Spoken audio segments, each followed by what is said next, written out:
Hello दोस्तों, आप सभी का स्वागत है हमारे चैनल मैथ्स मसाला में। आज हम पढ़ने वाले हैं क्लास 9th का एक्सरसाइज 1.5। तो पहला क्वेश्चन आपके सामने है। तो देखिए, परिमेय संख्या और अपरिमेय संख्या, ये दो टॉपिक मैं आपको पढ़ा चुका हूँ पहले भी। आपने नहीं देखा है तो आप हमारी वीडियो में जाके पिछला वीडियो देख सकते हैं और इसको अच्छी तरीके से डिटेल में समझ सकते हैं। तो पहला क्वेश्चन चलेंगे, सॉल्व करेंगे। कहता है, बताइए नीचे दी गई संख्याओं में कौन कौन परिमेय है और कौन कौन अपरिमेय है। आपको रिवीजन करा दूं तो परिमेय संख्याएं वे संख्याएं होती हैं जिसको हम p/q के रूप में लिख सकते हैं, और अपरिमेय संख्याएं वे संख्याएं होती हैं जिसको हम p/q के रूप में नहीं लिख सकते। तो देखिए, पहला क्वेश्चन है, आपको सॉल्व करता हूं। पहला क्वेश्चन है 2 माइनस √5। इसको आप घटा के बताइए कि जो संख्या आएगा वो परिमेय होगा या अपरिमेय। तो देखिए, यहाँ पे जो 2 है ये हमारा परिमेय संख्या है और √5 क्या है, अपरिमेय संख्या। जब हम परिमेय संख्या में से अपरिमेय संख्या को घटाएंगे तो हमको निश्चित ही एक अपरिमेय संख्या ही प्राप्त होगी। ठीक है, तो ये इसका आंसर होगा कि यदि इसको घटाएंगे तो हमको क्या मिलेगा, अपरिमेय संख्या मिलेगा। दूसरा है 3 + √23 कोष्टक में माइनस √23। कोष्टक खोलेंगे तो हमको प्राप्त होगा 3 + √23 और माइनस √23। √23 कट गया, बचा केवल 3। केवल 3 ये क्या है, ये हमारा है परिमेय संख्या। क्या है, परिमेय संख्या है। तीसरा है 2 √7 बटा 7 √7। तो देखिए, √7 और √7 को हम काट सकते हैं, क्या मिलेगा, 2/7। तो 2/7 तो खुद परिमेय संख्या है क्योंकि ये पहले से ही p/q के रूप में लिखा हुआ है। तो इसका उत्तर हो जाएगा परिमेय संख्या। चौथा है 1/√2। कभी भी यदि हम अपरिमेय संख्या से, यानी कि √2 हमारा अपरिमेय संख्या है, और उससे यदि हम किसी परिमेय संख्या को भाग देंगे तो जो भी भागफल हमको मिलेगा वो सदैव क्या आएगा, तो भागफल सदैव हमको मिलेगा अपरिमेय संख्या। अपरिमेय संख्या प्राप्त होगा। पांचवा क्वेश्चन है 2π। तो मैंने आपको पहले की वीडियो में भी बताया है, तो फिर आपको मैं बता देता हूँ। जो पाई है, ये पाई अपरिमेय संख्या होता है। तो कभी भी किसी भी परिमेय संख्या और अपरिमेय संख्या का गुणा करने पर हमको सदैव मिलता है अपरिमेय संख्या। अपरिमेय संख्या, यहाँ पे आपने ध्यान से देखा होगा, घटाने पर क्या मिला, अपरिमेय संख्या। यदि एक ही अंक ऊपर नीचे लिखा हो तो तब तो कट जाएगा, तब तो परिमेय संख्या होगा। यदि हम किसी परिमेय संख्या से भाग देते हैं या किसी अपरिमेय संख्या से गुणा करते हैं तो हमको अपरिमेय संख्या ही मिलता है। इस बात को आप दिमाग में बैठा लीजिए। किसी भी दो अपरिमेय संख्या को घटाने पर अपरिमेय संख्या मिलेगा, मतलब परिमेय और अपरिमेय को घटाने पे अपरिमेय संख्या मिलेगा, और किसी भी दो परिमेय और अपरिमेय संख्या को भाग देने पर या गुणा करने पर हमको अपरिमेय संख्या ही प्राप्त होता है। दूसरा क्वेश्चन कहता है, निम्नलिखित व्यंजकों में से प्रत्येक व्यंजक को सरल कीजिए। अब यहाँ पे 4 क्वेश्चन है और इन चारों को सॉल्व करना है। तो चलिए सॉल्व करके देख लेते हैं। इसको हमें हल करना है, सरल करना है। तो देखिए, यहाँ पे 3 + √3 कोष्टक में है और फिर 2 + √2 यहाँ पर भी कोष्टक में है। तो इसको हल करने के लिए हम क्या करेंगे, ध्यान से देखिएगा, इस 3 का गुणा पहले इन दोनों के साथ कर देंगे। तो 3 × 2, 3 का गुणा 2 के साथ हो गया। फिर इसके आगे प्लस है, यहाँ पर भी प्लस है, तो प्लस प्लस होता है प्लस। फिर 3 का गुणा इस √2 के साथ करेंगे, तो 3 × √2। यहाँ तक समझ में आ गया आप सभी को? अब इस 3 का हो गया, अब हम इस प्लस √3 का गुणा सबके साथ करेंगे।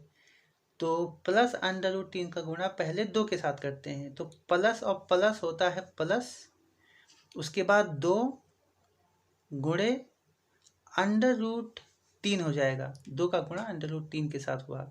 उसके बाद अब प्लस √2 के साथ इसका गुणा होगा, तो यहाँ पे देखिए प्लस प्लस क्या होता है, प्लस प्लस होता है प्लस, फिर √2 गुणे √3। अब इसको आप हल कर दीजिए, यही आपका हो जाएगा आंसर।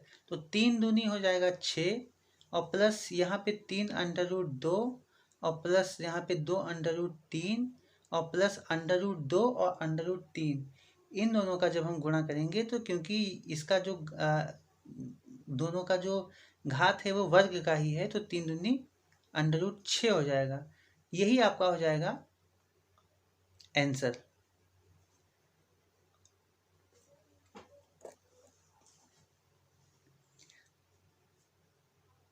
यहाँ पे इस वाले ये दूसरे क्वेश्चन में एक नियम लगा है जो कि आप जानते होंगे, a + b, और a का मान 3 है, तो यहाँ भी ये जो 3 लिखा है ये भी तो a ही होगा, और b का मान √3 है, तो यहाँ पे आप लिख सकते हैं a - b। तो a + b और a - b का जो मान है वो होता है a² - b²। तो आपको यहाँ पे करना क्या है, आप इसको जैसा पहला क्वेश्चन मैंने बताया था आप उस तरीके से भी हल कर सकते हैं और ऐसे भी हल कर सकते हैं। तो यहाँ पे आप क्या कर सकते हैं, इसको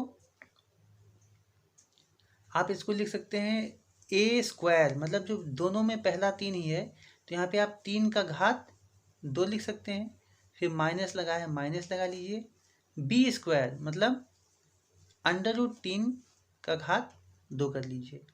आपको यहाँ पे क्या मिलेगा, 3 का वर्ग करेंगे तो 3 3 का 9 मिलेगा, माइनस √3 का गुणा जब √3 के साथ होता है तो यहाँ पे √ हट जाता है और हमारे पास बचता है केवल 3। तो 9 में से 3 को घटाएंगे तो आपको मिल जाएगा 6, और यही आपका हो जाएगा आंसर।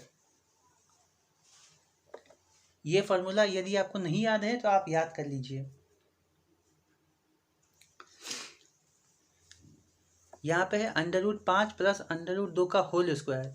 तो देखिए होल स्क्वायर का भी एक फॉर्मूला होता है, वो फॉर्मूला क्या है मैं यहाँ पे लिख देता हूँ, a + b का होल स्क्वायर,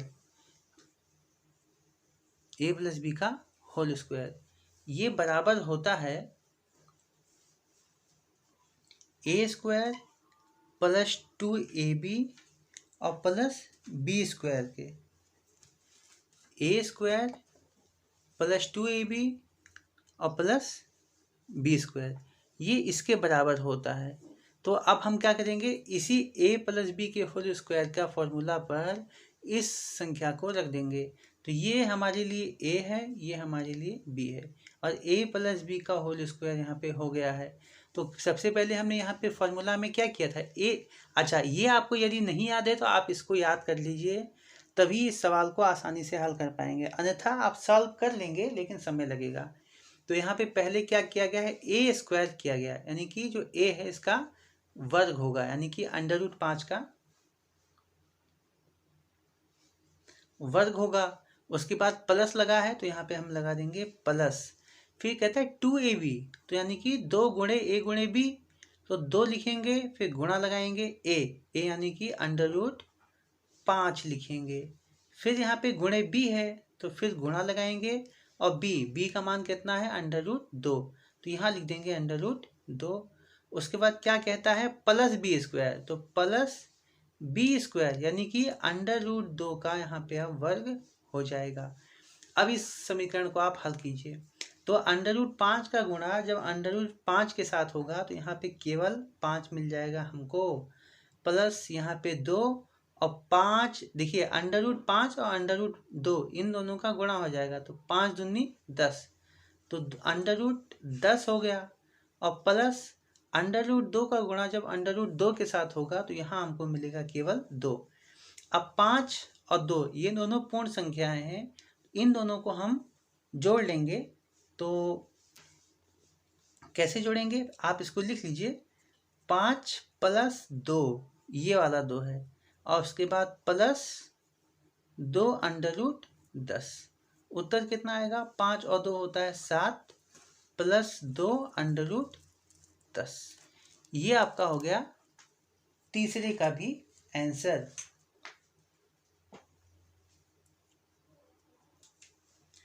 चौथा क्वेश्चन, यहाँ पर भी वही फॉर्मूला लगा है। ये आपका हो जाएगा a - b, और यहाँ पे हो जाएगा a + b। तो a + b, a - b का फॉर्मूला होता है a² - b²। अब आप कहेंगे कि सर वहाँ पहले +b था, बाद में -b था, तो उसका इसका फॉर्मूला सेम कैसे हुआ? तो देखिए, गुणा में क्या होता है, यदि आप यहाँ पे देख लीजिए, यदि आप 2 × 5 लिखेंगे या 5 × 2 लिखेंगे, दोनों का मान जो है वो हमको कितना मिलेगा? 10 ही मिलने वाला है। इसीलिए जो फॉर्मूला है वो सेम होता है, आपको केवल पहचानना रहता है कि कौन फॉर्मूला कहाँ पे लगा है। तो यहाँ पर भी a² - b² का लगेगा।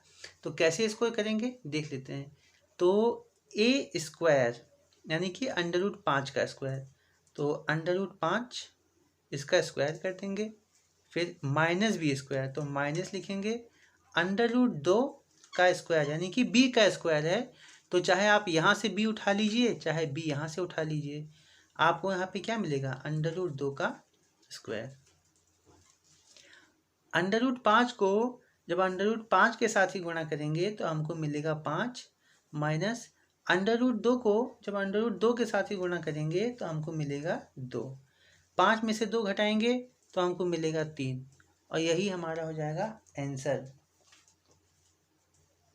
तो दोस्तों, कैसा लगा आपको हमारा वीडियो? हमें कमेंट करके बताएं, और यदि वीडियो अच्छा लगा हो तो हमारे चैनल को सब्सक्राइब करें, हमारे वीडियो को लाइक करें और इसको अधिक से अधिक शेयर करें।